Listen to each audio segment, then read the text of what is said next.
এবারে তোমরা সাজেশনটা দেখে নাও।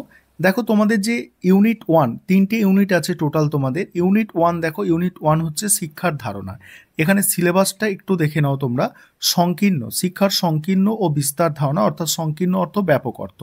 এখানে কোয়েশ্চেনটা কিন্তু এসে গেছে, এইটা কিন্তু তোমাদের আর আসবে না, অর্থাৎ এই টপিকে আসবে না। অর্থাৎ এখান থেকে একটা প্রশ্ন এসেছিল, তোমাদের এখনই দেখালাম আমি যে শিক্ষার সংকীর্ণ ও ব্যাপক অর্থের মধ্যে পার্থক্য, এটা এসে গিয়েছে। তাহলে এখান থেকে তোমাদের ছোট প্রশ্ন অর্থাৎ 5 নম্বরের প্রশ্ন তৈরি করতে হবে।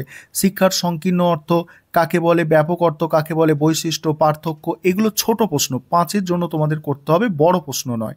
তারপরে দেখো এখানে আর যে টপিকগুলো আছে, আধুনিক শিক্ষার লক্ষ্য, ডেলর কমিশনের বিশেষ উল্লেখ সহ, তারপরে ভারতীয় দর্শন শাস্ত্র, বৈদিক, বৌদ্ধ, তারপরে পাশ্চাত্য দর্শন শাস্ত্র, জেড, এইটা হচ্ছে তোমাদের সিলেবাস। এবার এখান থেকে এবারের জন্য যেগুলো ইম্পর্টেন্ট দেখো, এই প্রশ্নটা তোমাদের জন্য মাইনরের জন্য এই প্রশ্নটা ইম্পর্টেন্ট নয়, অর্থাৎ 10 নম্বরে এটা কিন্তু ইম্পর্টেন্ট নয়, এটা কিন্তু মাথায় তোমাদের রাখতে হবে, এটা ইম্পর্টেন্ট নয় তোমাদের জন্য। এবার মোস্ট ইম্পর্টেন্ট কি তোমাদের, এটা এই 2 নম্বর প্রশ্নটা কিন্তু মোস্ট ইম্পর্টেন্ট। অর্থাৎ এই শিক্ষার লক্ষ্য সম্পর্কে ডেলর কমিশনের গুরুত্ব আলোচনা করো।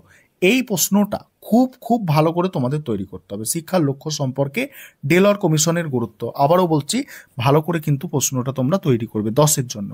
তারপরে দেখো এখান থেকে আর কি করতে হবে, প্রকৃতিবাদের মূলনীতি, শিক্ষায় প্রকৃতিবাদের প্রভাব আলোচনা করো, মোস্ট ইম্পর্টেন্ট তোমাদের জন্য, ঠিক আছে। এছাড়া এই দুটো একটু দেখে রাখতে পারো। প্রয়োগবাদ বলতে কি বোঝো, এর মূলনীতি, শিক্ষায় প্রয়োগবাদের প্রভাব, বৌদ্ধ দর্শনের মূলনীতি, এগুলো দেখে রাখতে পারো। তবে মূল ইম্পর্টেন্ট প্রশ্ন তোমাদের আমি দুটো বলে দিলাম, কি একটা হচ্ছে ডেলর কমিশন নিয়ে, ঠিক আছে, ডেলর কমিশন নিয়ে, আর আরেকটা হচ্ছে তোমাদের কি, একটা হচ্ছে তোমাদের প্রকৃতিবাদ নিয়ে।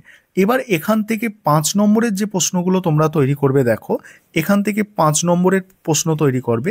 এখানে ডেলর কমিশনের যে 4টি স্তম্ভ আলোচনা করো। এই প্রশ্নটা, এই যে প্রশ্নটা ভালো করে মাথায় রাখো কি বলছি, এই যে প্রশ্নটা আছে তোমাদের এখানের মধ্যে দেখো এইগুলো আসতে পারে, এই জ্ঞান অর্জনের জন্য শিক্ষা, কর্মের জন্য শিক্ষা, একত্রে বসবাসের শিক্ষা, প্রকৃত মানুষ হয়ে ওঠার শিক্ষা, এইগুলোর মধ্যে একটা তোমাদের কিন্তু দিয়ে দিতে পারে। এখানে এই যে 4টে আছে, 4টের মধ্যে যে কোনো একটা লিখতে দিতে পারে।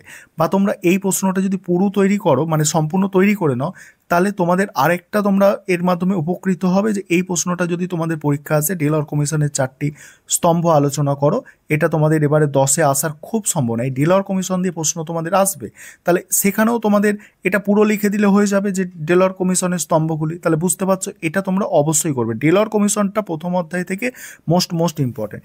এবার এখান থেকে আর যে 5 নম্বরে তোমরা প্রশ্ন করবে, শিক্ষার ব্যক্তিতান্ত্রিক লক্ষ্য আলোচনা করো, শিক্ষার সমাজতান্ত্রিক লক্ষ্য, শিক্ষায় প্রয়োগবাদের প্রভাব, পতঞ্জলির যোগ দর্শনের মূলনীতি উল্লেখ করো, বৌদ্ধ দর্শনের মূলনীতি। আর তোমাদের কি বললাম, প্রথমেই বলে দিলাম যে এখানে এই যে পার্টটা আমার বলা আছে, যে এটা তোমাদের বড় আকারে আমি দিয়েছিলাম, এটা সিসির জন্য দিয়েছিলাম আমি, তোমাদের তো মাইনর, তাই তোমাদের বলবো যে এই সংকীর্ণ ব্যাপক অর্থের শিক্ষা, এটা কিন্তু 5-এর জন্য তোমরা তৈরি করে যাবে, বা বৈশিষ্ট্যগুলো একটু দেখে যাবে, এটা ইম্পর্টেন্ট আছে। তাহলে আশা করি তোমরা এখান থেকে বুঝতে পারছো যে কি আসবে কি আসবে না। ডেলর কমিশনের উপর বড় প্রশ্ন থাকছে, আর এই সংকীর্ণ ব্যাপক অর্থ এইগুলো ছোট প্রশ্ন।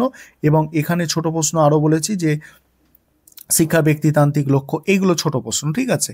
এবার 2 নম্বর যে ইউনিটটা আছে, দেখো 2 নম্বর ইউনিট হচ্ছে শিক্ষার উপাদান। শিক্ষার উপাদান, এই যে টপিক, এই যে ইউনিট, এর মধ্যে কি কি আছে, এর মধ্যে টপিকগুলো দেখো, বংশগতি ও পরিবেশের প্রভাব, ঠিক আছে। এখান থেকে কোনো বড় প্রশ্ন, অর্থাৎ কিন্তু এখানে 10 নম্বরের প্রশ্ন গতবারে আসেনি, তাহলে এবারে প্রশ্ন আসার সম্ভাবনা বেশি। কি আসবে বলছি, তারপর একজন ভালো শিক্ষকের গুণাবলী, এই যে এটা কিন্তু 10-এ এসে গিয়েছে, এটা কিন্তু এবারে 5-এ আসার সম্ভাবনা এখান থেকে বেশি, ঠিক আছে, 5-এ আসবে এখান থেকে, ঠিক আছে। সিলেবাসটা তাই তোমাদের ভালো করে দেখতে হবে। তারপরে পাঠক্রম ও সহপাঠক্রমিক কার্যক্রম ধারণা প্রকারভেদ গুরুত্ব, এখান থেকেও কিন্তু প্রশ্ন আসেনি, এখান থেকেও তোমাদের 10-এ আসতে পারে, ঠিক আছে, 10-এ আসতে পারে, 5-এ এসেছিল, এবারে তাই 10-এ আসতে পারে এখান থেকে। এবারে তোমাদের আরেকটা টপিক এখানে আছে, শিক্ষা প্রতিষ্ঠান, মানে আনুষ্ঠানিক অনানুষ্ঠানিক, ঠিক আছে, এইগুলো আছে। এবার এখান থেকে যেগুলো 10 নম্বরের প্রশ্ন তোমাদের তৈরি করতে হবে, দেখো প্রথম প্রশ্ন, সহপাঠক্রমিক কার্যাবলীর সংজ্ঞা, বিভিন্ন ধরনের সহপাঠক্রমিক কার্যাবলীর সম্বন্ধে সংক্ষেপে আলোচনা করো। এইটা তোমাদের 10-এর জন্য কিন্তু মোস্ট ইম্পর্টেন্ট, এটা কিন্তু ভালো করে তোমরা তৈরি করবে। তারপরে এই যে আদর্শ শিক্ষকের গুণাবলী, এটা তোমাদের কিন্তু 5 নম্বরের জন্য তোমরা তৈরি করবে। ভালো করে শোনো, এখানে 10-এর স্টার দেওয়া থাকলেও এটা আমি সিসির জন্য ভেবেও করেছিলাম যখন সাজেশনটা করেছিলাম, ঠিক আছে। তো এটা তোমরা 10-এ করবে না, একজন আদর্শ শিক্ষকের গুণাবলী 10-এ কোনোভাবেই তোমাদের আসবে না, 10 নম্বরে কোনোভাবেই আসবে না, এটা 5 নম্বরের জন্য তোমাদের তৈরি করতে হবে, ঠিক আছে।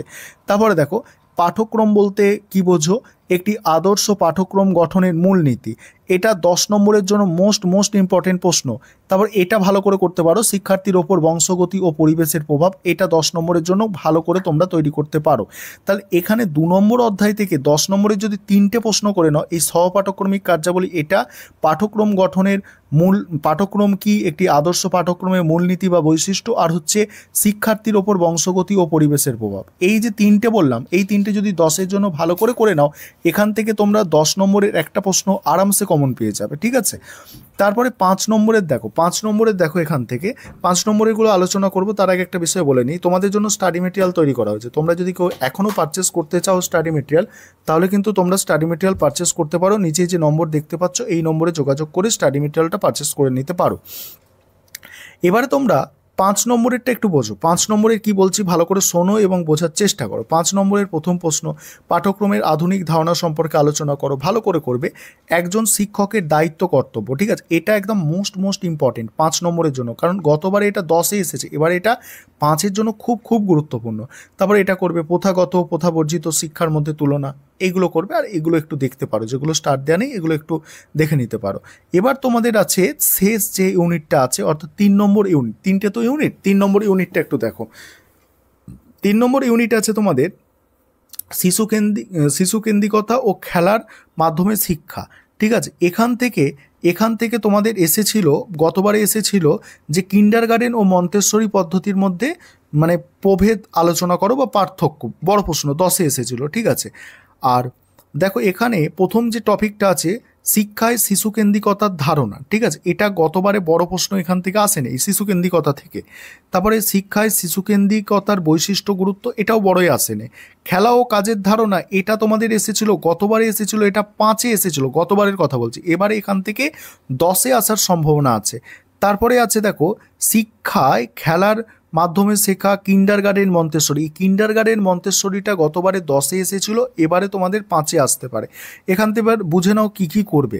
প্রথমে আছে শিক্ষায় শিশুকেন্দ্রিকতা বলতে কী বোঝো, শিক্ষায় শিশুকেন্দ্রিকতার তাৎপর্য লেখো, এটা তোমাদের 10-এর জন্য মোস্ট ইম্পর্টেন্ট। তারপরে কিন্ডারগার্টেন মন্তেশ্বরী শিক্ষা পদ্ধতির পার্থক্য, কিন্ডারগার্টেন মন্তেশ্বরী শিক্ষা পদ্ধতির পার্থক্য, এটা সিসির জন্য গুরুত্বপূর্ণ, কিন্তু এটা তোমরা যেটা মাইনর পরীক্ষা দিতে চলেছো এটা তোমরা 5-এ করবে, ভালো করে বোঝো বিষয়গুলো, এটা তোমরা 5-এ করবে, এটা 10-এ করার তোমাদের দরকার নেই, ঠিক আছে।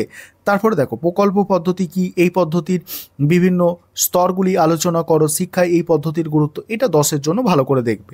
এবার 5-এ দেখো খেলা ও কাজের মধ্যে কি পার্থক্য, খেলা ও কাজের মধ্যে পার্থক্য, এটা তোমরা 10 নম্বরে করবে, ভালো করে শোনো, এটা তোমরা 10 নম্বরের জন্য তৈরি করবে, এটা 5 নম্বরের জন্য করবে না, ঠিক আছে।